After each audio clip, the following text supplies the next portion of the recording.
Coming up on Mountain News this morning, an Eastern Kentucky community says goodbye to one of the officers who died last week in Floyd County. And a former WYMT reporter reflects on the time she spent with Deputy William Petrie and the stories he took part in.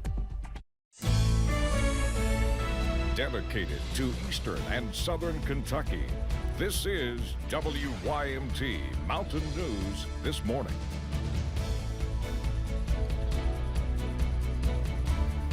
Good morning, 6 o'clock here on this Wednesday morning. I'm Dakota Makris. Thank you so much for waking up with us. Let's head over to Brandon this morning for a look at our forecast.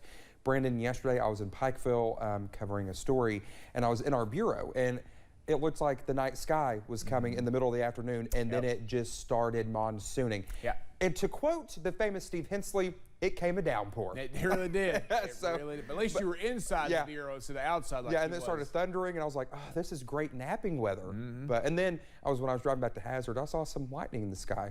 So exactly, that was a big factor yesterday. A lot of folks had some high water issues, and then similar situation could be unfolding for today. So let's take a look at that this morning. Already have some rain on the last 6-hour loop there on the satellite radar. It kind of came out of nowhere, just developed on its own there near the three-state region there, West Virginia, Kentucky, and Virginia there as you head to the first part of your day. So just kind of watch out for that, especially our neighbors over to Buchanan County, Virginia.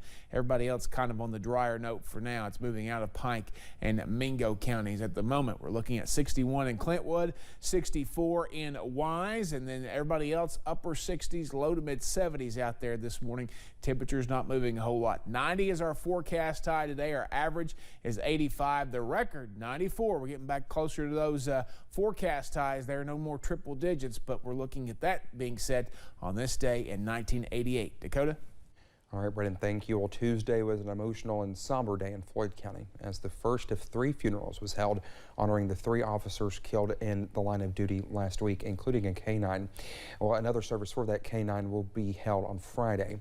Yesterday, family, friends, and fellow law enforcement agencies said goodbye to Floyd County Deputy William Petrie. Our Keaton Hall has the story.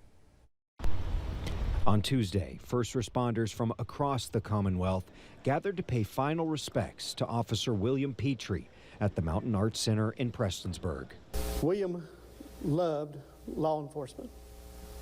He loved the job. He loved the people. He loved the people he served. He loved the people he worked with. And man, listen, he was a dream to have worked for you.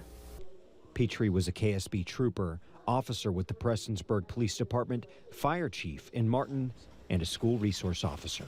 When William goes to Floyd Central School, it was just weeks later, you know, and all the compliments were coming. The principal was calling, man, she was just excited. The kids have taken to William. William's interacting. He's being everywhere. The staff is taken to William. William's loving them. After the service, a procession made up of hundreds of officers and first responders led Petrie's hearse to his final resting place, Gethsemane Gardens.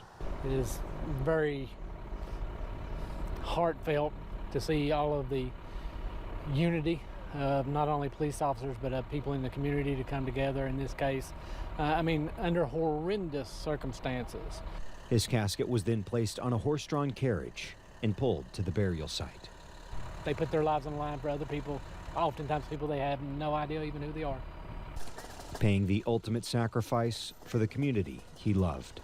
But I never dreamed, for one, that I'd call him gone, but I knew that whenever he left, I'd call him a hero. And William Petrie is a hero. He's my hero. I know he's everybody in our department's hero, our office, and I know he'll be your hero, and he will never be forgotten. In Prestonsburg, Keaton Hall, WYMT Mountain News. Well, Deputy Petrie was no stranger to WYMT. We've interviewed him countless times for breaking news stories or things like Shop with a Trooper. Well, one of our former reporters, Marion Fletcher, had a strong professional relationship with him as she worked to confirm information for day-to-day stories. She says the deaths of the 3 officers and the K-9 last Thursday is a story she wished never happened.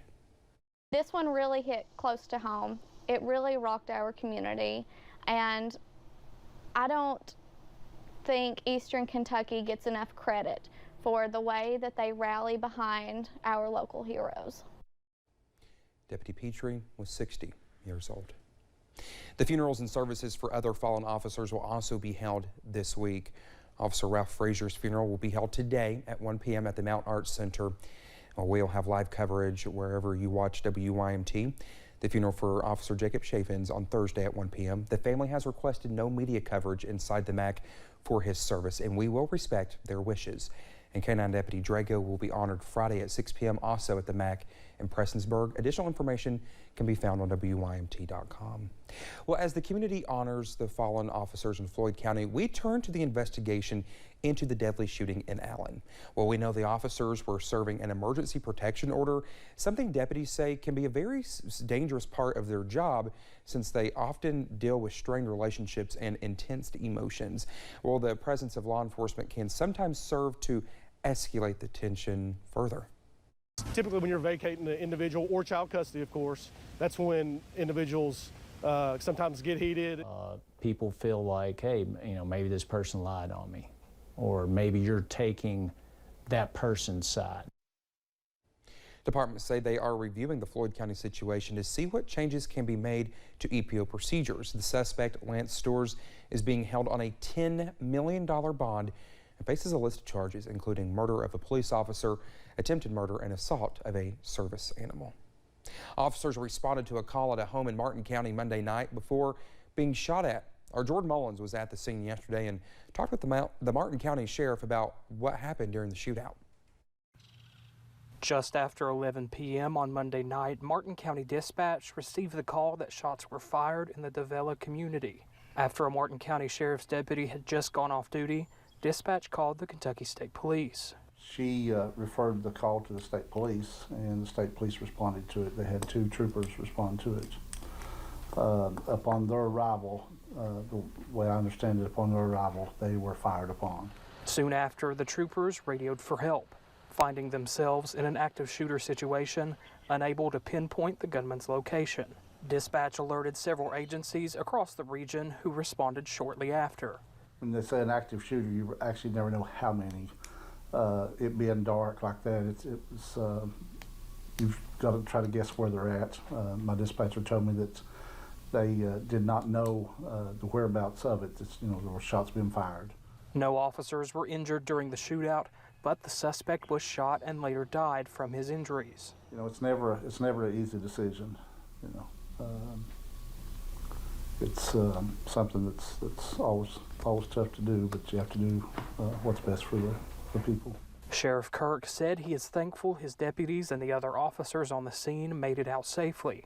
You just don't know people. You think you know people, you don't know what the next man's thinking, you don't know what he's going through, you don't know what's on his mind. And wants to thank the agencies and officers who responded so swiftly in the face of danger. In Martin County, Jordan Mullins, WYMT Mountain News. Sheriff Kirk says officers from several counties came to assist at the scene, including Pike, Floyd, and Johnson counties. As of now, officials are not releasing the name of the suspect who died in the shooting, and it is still under investigation by Kentucky State Police.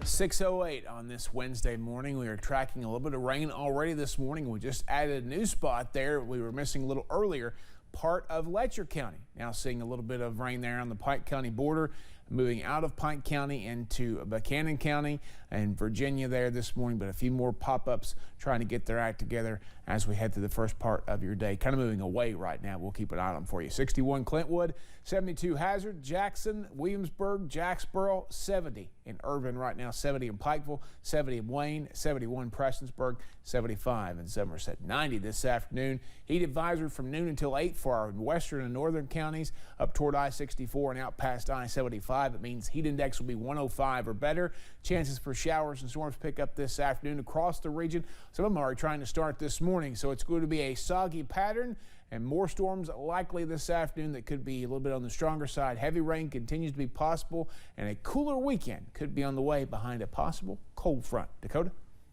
All right, Brendan, thank you so much. So it's almost 6:10. When we come back here on Mountain News this morning, the death toll from a 4th of July shooting in Illinois sadly increases. Stay with us. More news is on the way next.